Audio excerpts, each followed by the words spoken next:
Hey guys, welcome back to my new blog. আজকের ব্লগটা অনেক ইন্টারেস্টিং হতে যাচ্ছে, কারণ আজকে চলে যাব আমরা আমের মিশনে। দেখবো কোথা থেকে আমরা আম খেতে পারি ফ্রিতে। তো চলেন বেশি কথা না বাড়িয়ে আগে শুরু করা যাক। আমরা এখন আমাদের বাড়ি থেকে অনেকটা দূরে চলে এসেছি, অনেক জঙ্গল, বন জঙ্গলের মধ্যে। তো এখান দিয়ে খুঁজে বেড়াতে হবে আম গাছ কোথায় আছে, আর দেখতে হবে যে আমগুলো কি পাকা নাকি কাঁচা। আমাদের টার্গেট আছে আমরা যেই গাছে পাকা আম পাবো সেই গাছ থেকে আম পেড়ে খাবো, এবং আমরা চুরি করে খাবো না, আমরা খাবো যাদের আম গাছ তাদের কাছ থেকে পারমিশন নিয়েই খাবো। সেই জন্য খুঁজে বেড়াচ্ছি যে যেই গাছে পাকা আম আছে সেই গাছগুলো আমরা খুঁজে বেড়াচ্ছি। তো চলেন দেখা যাক সামনে কি হয়।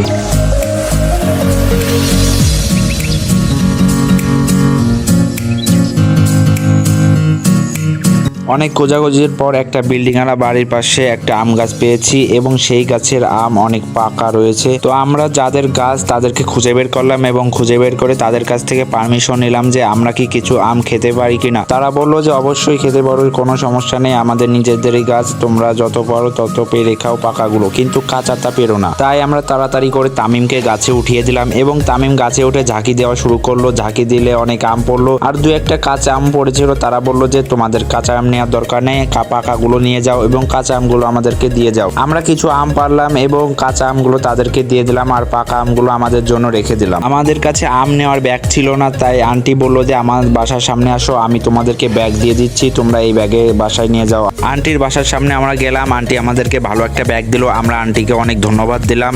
আন্টি আমাদের বললো যে পরের বছর আবার আসবা আম নিতে, কোনো সমস্যা নেই, এটা আমাদের নিজেদের গাছ।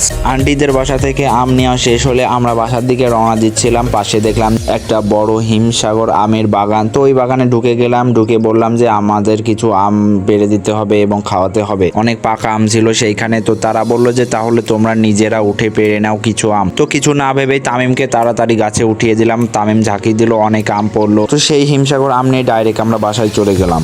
আমরা যেইগুলো আম পেড়েছি, যেই জায়গা থেকে পেরেছি সব ভাগ ভাগ করা আছে।